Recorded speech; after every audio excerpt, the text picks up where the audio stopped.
Reconnaissez le mobilier de cet établissement mythique de la Principauté. Le Café de Paris tourne un chapitre très important de son histoire en ce début d'année 2022. L'établissement va très prochainement déménager du côté de la Salle Empire, le temps d'importants travaux.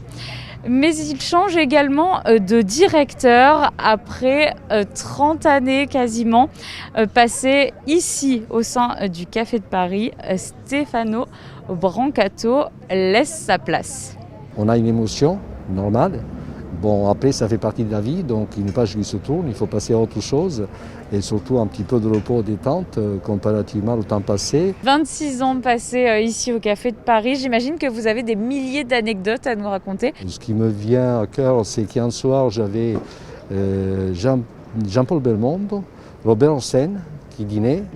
Et fatalité, dans la même soirée, il y avait les Gypsy Kings avec d'autres clients. Et ils sont passés les voir et vu qu'ils avaient juste une guitare, ils ont fait un petit morceau et ça s'est passé, quoi. Beaucoup de choses sont passées dans ce lieu, donc il y a une âme. Il faut respecter véritablement le côté tradition et quelque part, ça appartient au Monégasque.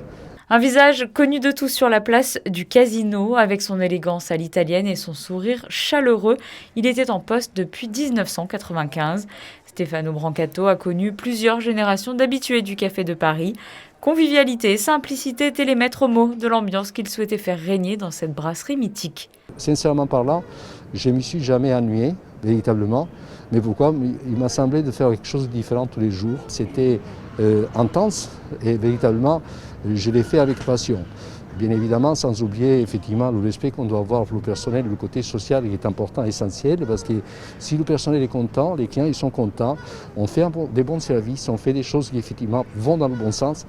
Un beau message donc pour votre successeur et on vous souhaite en tout cas beaucoup de repos après cette carrière très intense. Merci beaucoup Stefano Brancato.